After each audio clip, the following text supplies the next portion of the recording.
Jeremiah 52. Zedekiah was 21 years old when he became king, and he reigned in Jerusalem 11 years. His mother was Hamutal, the daughter of Jeremiah from Libnah. But Zedekiah did what was evil in the Lord's sight, just as Jehoiakim had done. These things happened because of the Lord's anger against the people of Jerusalem and Judah, until he finally banished them from his presence and sent them into exile. Zedekiah rebelled against the king of Babylon. So on January 15th, during the 9th year of Zedekiah's reign, King Nebuchadnezzar of Babylon led his entire army against Jerusalem. They surrounded the city and built siege ramps up against its walls. Jerusalem was kept under siege until the 11th year of King Zedekiah's reign. By July 18th, in the 11th year of Zedekiah's reign, the famine in the city had become very severe, and the last of the food was entirely gone. Then a section of the city wall was broken down, and all the soldiers fled. Since the city was surrounded by the Babylonians, they waited for nightfall. Then they slipped through the gate between the two walls behind the king's garden and headed toward the Jordan Valley. But the Babylonian troops chased King Zedekiah and overtook him on the plains of Jericho, for his men had all deserted him and scattered. They captured the king and took him to the king of Babylon at Riblah in the land of Hamath. There the king of Babylon pronounced judgment upon Zedekiah. The king of Babylon made Zedekiah watch as he slaughtered his sons.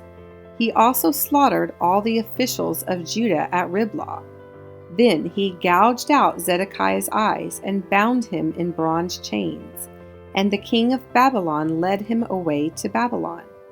Zedekiah remained there in prison until the day of his death.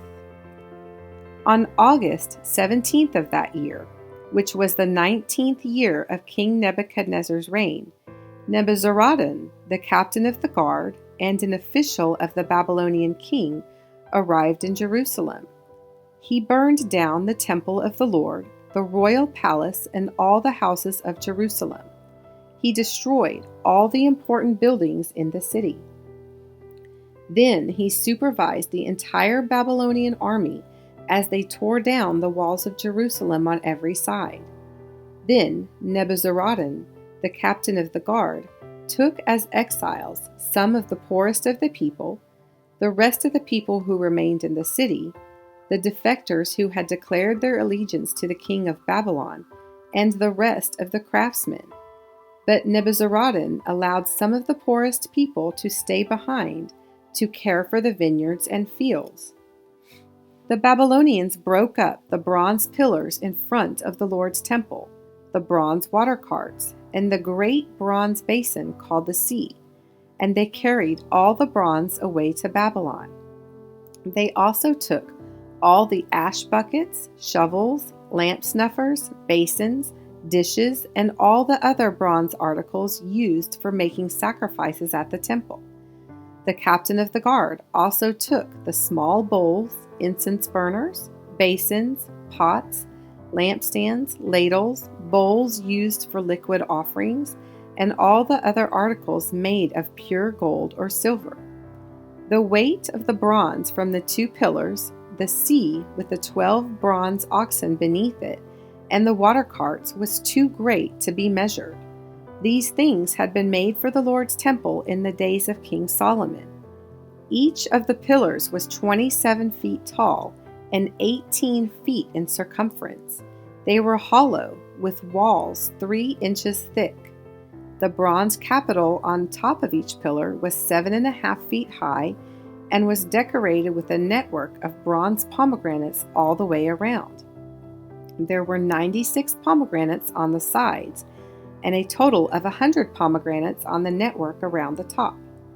Nebuzaradan, the captain of the guard, took with him as prisoners Seraiah the high priest, Zephaniah the priest of the second rank, and the 3 chief gatekeepers. And from among the people still hiding in the city, he took an officer who had been in charge of the Judean army, 7 of the king's personal advisors, the army commander's chief secretary, who was in charge of recruitment, and 60 other citizens. Nebuzaradan, the captain of the guard, took them all to the king of Babylon at Riblah. And there at Riblah in the land of Hamath, the king of Babylon had them all put to death. So the people of Judah were sent into exile from their land. The number of captives taken to Babylon in the 7th year of Nebuchadnezzar's reign was 3,023. Then, in Nebuchadnezzar's 18th year, he took 832 more. In Nebuchadnezzar's 23rd year, he sent Nebuzaradan, the captain of the guard, who took 745 more, a total of 4,600 captives in all. In the 37th year of the exile of King Jehoiakim of Judah, Evil-Merodach ascended to the Babylonian throne. He was kind to Jehoiakim and released him from prison on March 31st of that year. He spoke kindly to Jehoiakim and gave him a higher place than all the other exiled kings in Babylon. He supplied Jehoiakim with new clothes to replace his prison garb and allowed him to dine in the king's presence for the rest of his life. So the Babylonian king gave him a regular food allowance as long as he lived. This continued until the day of his death.